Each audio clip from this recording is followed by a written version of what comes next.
Have you ever wondered why you think so much but still can't do anything? You make plans, make lists, watch motivational videos, but as soon as it's time to take action, you take a break. It seems as if the mind itself is in the way. If this happens to you too, then you are not alone. And perhaps the answer to this is think less, do more.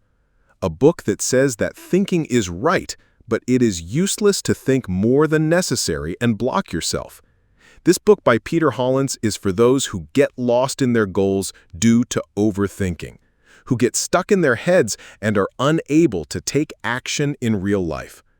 Think less, do more. It's clear from the name. Think less, do more. It doesn't mean to do anything without thinking. In fact, think as much as is necessary, but then come straight to action mode. The book teaches us how overthinking destroys our decisions, productivity, and life. We think so much that we start doubting ourselves. Will I be able to do this? What if I fail? What will people think? Peter Hollins says that these questions stop you, not move you forward. And this is why many people have an idea but are zero in execution. Why do we think so much? Let's talk about the real thing. There is a fear of overthinking, a fear of failing, a fear of being rejected, and a fear of exposing yourself. We think that if we make a mistake, everything will be over. This is why we keep avoiding things and keep thinking that I should get a little more prepared, do a little more research. And because of this, we don't do anything. Peter Hollins calls this analysis paralysis. This means to analyze so much that you don't have the courage to do anything. So what do you do? The book's message is simple. Action first, perfection later. Start doing something first, whether it's incomplete, wrong, or messy. Because until you do something, you won't get feedback, you won't get results, and you won't grow. Peter Hollins gives practical tips like setting a daily decision limit to reduce the load of thinking, setting micro goals to make tasks easier, setting a routine to push you forward every day. If you think that I am like this, I think a lot but I don't do anything, then this book can open your eyes. This is not a good philosophy. It talks about day-to-day real-life struggles, just like that friend who said, "Brother, I've thought enough, now do something." If you really want to do something in life, whether it's a startup, education, job change, or health goals, then this book tells you that doing is the real game. Thinking is just the starting point. Chapter 1, Overthinking, when the mind gets in your way. Sometimes it feels as if the mind has become a villain, not a helper. Think. You have a good idea or something important to do. Instead of working on it, what do? Think, then think a little more, and then think so much that you confuse yourself. This is overthinking. Peter Hollins says in clear words, overthinking is the trap in which a person gets entangled in his own thoughts. Overthinking is not a sign of smartness. It is the problem of those people who want to improve things, but because of that, they fall prey to analysis paralysis. That is, to analyze so much that no decision is being made. Why does overthinking happen? To tell the truth, overthinking is the birth of fear. The fear of being wrong, the fear of failing. What will people think? That fear. And sometimes it becomes a habit. They train the mind not to do anything until everything is 100% clear. But when is everything 100% clear in life? Peter says a simple thing. Your mind is a tool, but if you do not control it, it will control you. The loss of overthinking is that action is delayed. As long as you keep thinking, someone else starts working on that idea. Confusion increases. The more you think about one thing, the more new questions will arise. And then a simple task will also become a mountain. Self-doubt arises. Self-confidence decreases. The mind says, what can you do? Tiredness. Just thinking is also tiring, and when the action time comes, you are already mentally tired. Peter's solution: think, but in a limit. Peter gives a very simple but powerful way in this chapter. Think time-bound. That is, whatever decision you have to take, give yourself a time limit, like 10 minutes, 30 minutes, or 1 day, whatever you feel is right. At this time, you can do planning, risk analysis, and important thinking. But as soon as the time is over, take a decision and take action. Example: suppose you have to start a new project. Now you're thinking, am I ready for this? Will I get time? Will this work or fail? Now follow Peter's rule. Think for 15 minutes, make a plan, note the points, and then just take a small step, whatever. Send the first email, make notes, or fill the registration form. Peter says that there is another way: micro movements. That is, taking very small actions that seem so easy that the brain can't say stop, like just write for 2 minutes, answer 1 email, just make a title for the task. When you do this, the brain slowly begins to understand that it is not difficult to do, and you start feeling more confident. A little disconnect is also necessary. Peter also says that there is a big reason for overthinking: keeping the brain busy all the time. All the time, phone, notification, video, chat, all together exhaust the mind, and then it starts to fear the real work. That's why sometimes a 10-minute walk, no screen time, or just sitting and drinking tea works like resetting the brain. Chapter 1 of Peter Holland's? Chapter 2, Impaired Judgment, Decision Fatigue. Chapter 3, Perfectionism. Perfectionism doesn't mean high standards. It means fear of missing up. Perfectionism is not a sign of quality. It's a clever excuse to fear failure. Why does perfectionism work? Perfectionists often think, what if something is missing?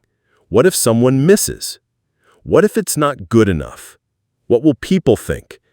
Actually, it's fear of failure, fear of being judged, fear of being ashamed of oneself. We think that if we make a mistake, everything will be over. This is why we keep avoiding things and keep thinking that I should get a little more prepared, do a little more research, and because of this, we don't do anything. Peter Holland calls this analysis paralysis. This means to analyze so much that you don't have the courage to do anything. So what do?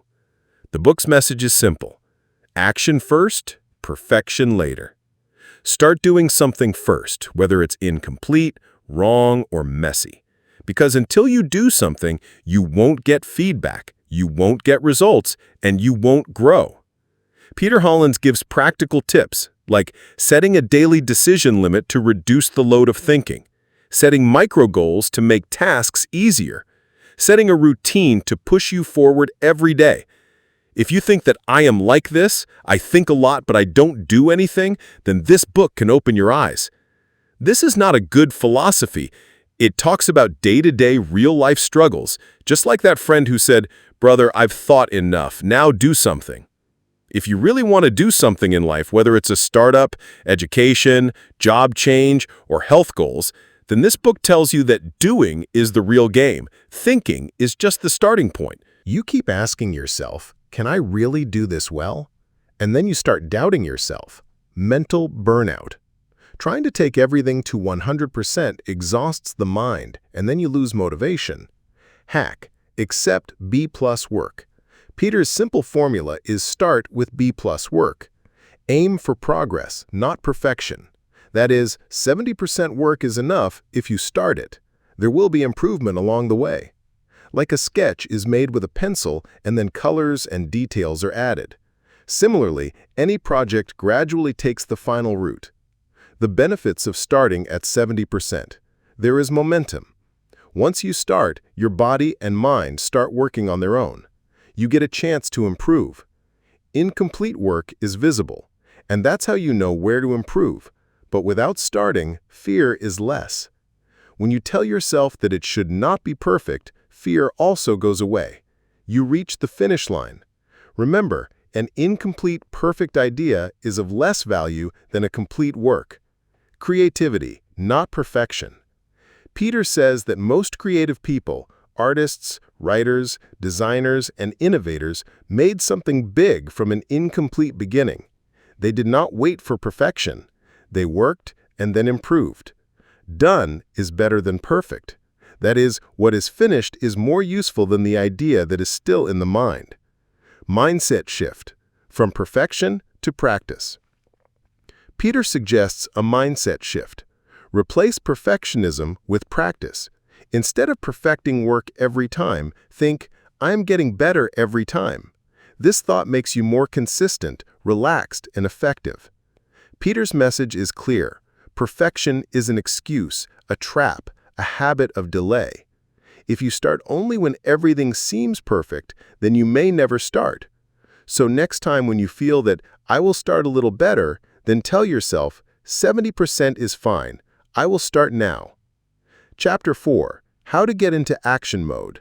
Starting is the most difficult part. How many times have you heard this, and how many times have you felt it yourself? In this chapter, Peter Hollins talks about this biggest block, the beginning of work. Because we have the idea, we have the plan, we take out the time from somewhere, but when we have to do it, we just stop. What is the real problem? Your mind makes that work very big and heavy. As soon as you think, you have to read the whole chapter, you have to write the whole blog, you have to finish the whole project. The mind says, don't do it now, we will see later. Actually, our brain gets scared of big work and then goes into avoid mode. Result? You keep postponing, and then guilt, stress, and time loss. Peter calls it, you are not lazy, you're just stuck in starting mode. The rule of only 5 minutes. Now let's come to Peter's magical formula. I will just do 5 minutes. You just tell yourself, I don't want to finish, I just want to start for 5 minutes. Why does this method work? Because it deceives the mind. Anyone can give 5 minutes. This small target does not seem scary. And when you start for 5 minutes, you often come in that flow and keep doing it for a long time. It is exactly the same as you don't feel like going to the gym, but you think, I will just wear shoes, and then you can work out while wearing shoes. How does the chain of action form? Peter says that taking action creates a motivation in itself. Action, momentum, motivation. People often think the opposite, that first comes motivation, then action will happen. But the truth is that doing a little brings motivation. Like you just open the laptop and open the document. Now you feel like typing. You just opened the book and read the first paragraph. Now you feel like reading the next one. Micro-starting. Peter tells another strategy, micro-starting. Whenever a task seems big, break it down so small that it becomes funny. For example, you don't want to write a blog, you just want to type a heading. You don't want to make a project, you just want to make a folder. You don't want to study, you just want to take out a pen and a notebook. These many steps bring you on the action track, and once you are on the track, it becomes easy to walk. How do you win a fight with resistance? Peter believes that before taking action, the biggest wall is resistance. This is the voice that says, I'll do it later. Should I rest a little first? I'm not in the mood today. The best way to avoid this is to start before you're ready. Don't think, just take a small step. The mood will come on its own. Mind trick. Peter gives another piece of advice. Make a small ritual before work. For example, turn on your favorite playlist as soon as you open the laptop. Make coffee and sit at the table. Take 3 deep breaths and set the timer. All this signals your brain that it's time to work. Gradually, these triggers are created that put you in action mode without thinking. This chapter of Peter Hollins teaches us that the beginning of work is the most difficult. But once you start, the path is made. So whenever a task seems heavy, don't wait for the perfect mood. Just give 5 minutes and see how a small step becomes the beginning of a big result.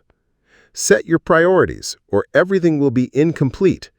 Do you ever have so much work that you don't know where to start?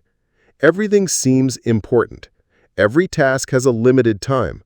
But when you treat everything equally, nothing is accomplished in the end. Peter Hollins explains an important thing in this chapter. The value of every task is not the same. Therefore, it is foolishness everything seems important. Look at your to-do list. You have to meet, send an email, give a follow-up to the client, work out, complete an online course. Now, everything seems important, but is everything really equally important? Peter says, learn to do the task that will make the most difference. Urgency versus importance. We often do the tasks that seem urgent, that is, those whose deadline is near or those who are being reminded again and again. But the important question is that task really important? Or are we doing it just because it is in front of us?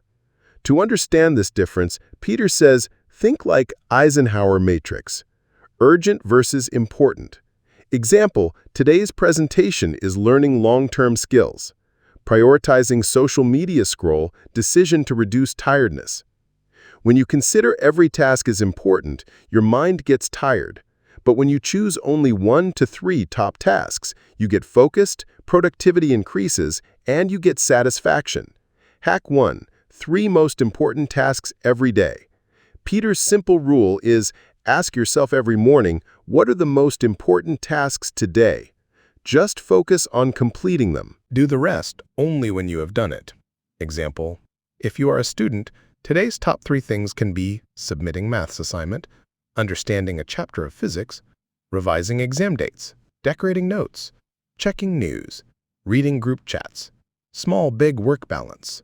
Peter recommends a big task, 1 to 2 small but important tasks, and nice-to-have tasks, so that you don't get overloaded and you get momentum. Time blocking. When you have decided that today's 3 tasks are important, plan them in a specific time slot. Example, Peter says, if you don't schedule your priorities, distractions will schedule you. Distractions. Your focus will remain only when you are focused.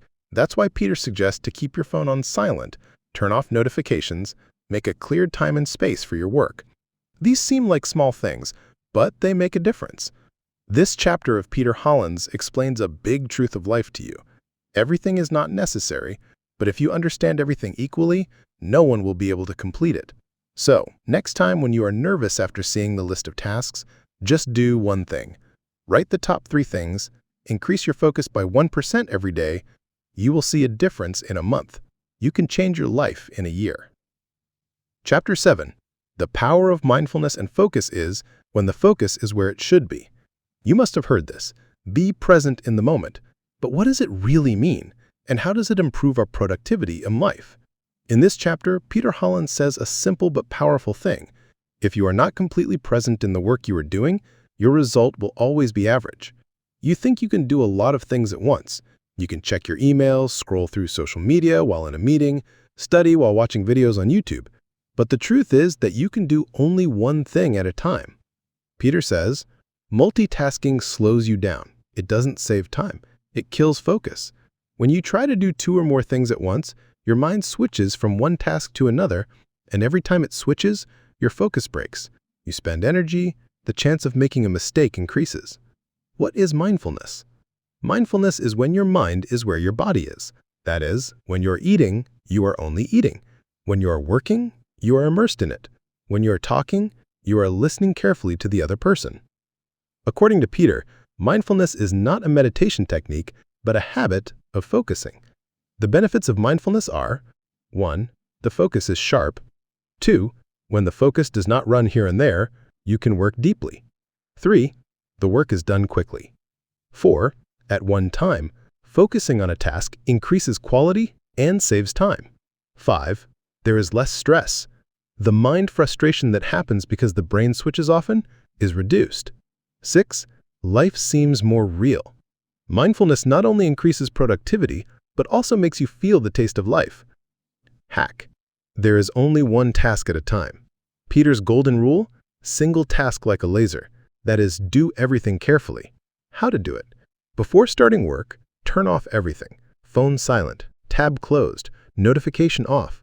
Fix a time block, like 25 minutes of work, 5 minutes break. Bring the brain to one place with breathing. Take a deep breath. Tell yourself, this is the only thing to do now. Don't do anything else in between.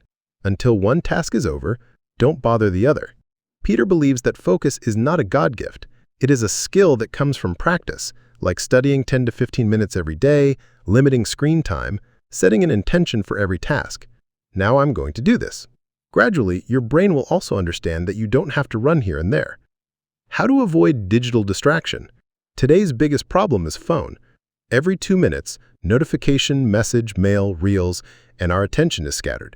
Peter's suggestion? Keep the phone away when you have to do deep work. Make no phone zone, like study time, meeting time, sleep time. Do not disturb. Make the mode a friend. Peter Holland's message is clear. Your biggest superpower is focus, and the way to get it is mindfulness. There is a show in multitasking. There is a real result in single tasking. When you are fully present, the mind, meditation, and energy are in one place. That is your strongest performance. So next time when you are distracted, tell yourself, this is the only thing to do now. Everything else later. Cedars Urania, it is right to think, but until you take action, nothing will change. Many of us are talented, full of ideas, but still stop. Why?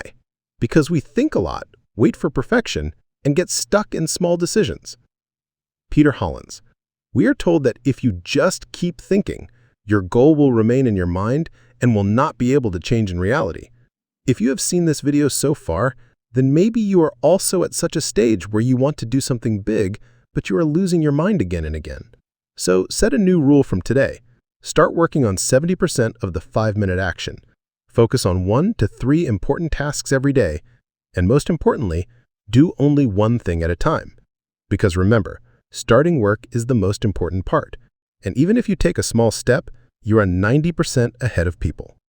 If you like this video, if you have learned anything new, then give it a like. Tell me in the comments which thing you overthink and which line touched your heart. And yes, don't forget to subscribe, because in the coming videos, we will continue to understand such powerful books in a simple, straightforward, and real-life language. And remember, thinking is a good thing, but doing it is important. See you in the next video. Till then, think less, do more.